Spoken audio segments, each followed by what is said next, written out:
নিয়েছি কারণ হচ্ছে যে আমি যখন আমেরিকায় ছিলাম, আমার ছেলে একটু বড় হচ্ছিল, ক্লাস 4-এ পড়ে, আমি আশেপাশের বাচ্চাদেরকেও দেখছিলাম যে ওরা খুব আমেরিকানাইজড। হ্যাঁ, আমার বাচ্চাও তাই, খুব স্বাভাবিক, সেটাই হবে।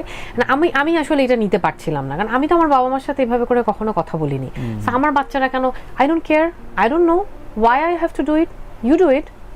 এই কথা তো আমি আমার মাকে কখনো বলিনি, বাবাকেও বলিনি। আর কিছুদিন থাকলে 911 কল করে দিতে এরকম? হ্যাঁ, এরকম তো অনেক আছে ঘটনা। হ্যাঁ, তোর বাবাই তো নিজেই পুলিশ অফিসার, এরকম ঘটনা সারাক্ষণই আমরা শুনতে থাকি। এবং ওর বাবা তো মানে রায়ান যখন ঘুমায়, আমার ছেলের নাম রায়ান, রায়ান যখন ঘুমায় তখন ও নিচে আস্তে আস্তে, জানো আজকে একটা বাচ্চা 911-এ কল করছে, মানে যাতে রায়ান না শুনে। তাই আমি বলছি তুমি আস্তে আস্তে বলতে কোনো লাভ নেই, ও স্কুলে যাবে, স্কুলেই শিখবে, এগুলো স্কুলেই শিখাই দিবে।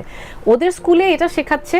আমরা আসলে আমেরিকাকে মনে করি কি স্বপ্নের হরিণ, মানে ওখানে যেতে পারলেই যেন সব হয়ে গেল। কিন্তু আমেরিকার, আমার বর সবসময় একটা কথা বলে যে আমেরিকার গুড সাইড ব্যাড সাইড দুটোই আছে। ব্যাড সাইডগুলো হচ্ছে স্কুলে, পাবলিক স্কুলগুলোতে বাচ্চাদেরকে শেখাচ্ছে যে তোমার বাবা মার তোমার প্রতি এই কর্তব্য, কিন্তু বাচ্চাদেরকে এটা শেখাচ্ছে না যে ওর কি কর্তব্য বাবা মার প্রতি। তাতে করে বাচ্চারা বড় হয়ে বেয়ারা হচ্ছে। এখন এই যে বেয়ারা আমি বলছি তানভীর ভাই, এটা আমার কাছে বেয়ারা, ওদের কাছে এটাই কালচার, ওদের কালচারটা এরকমই। কিন্তু আমি আসলে এই কালচারে আমার ছেলে মেয়েকে বড় করতে চাই।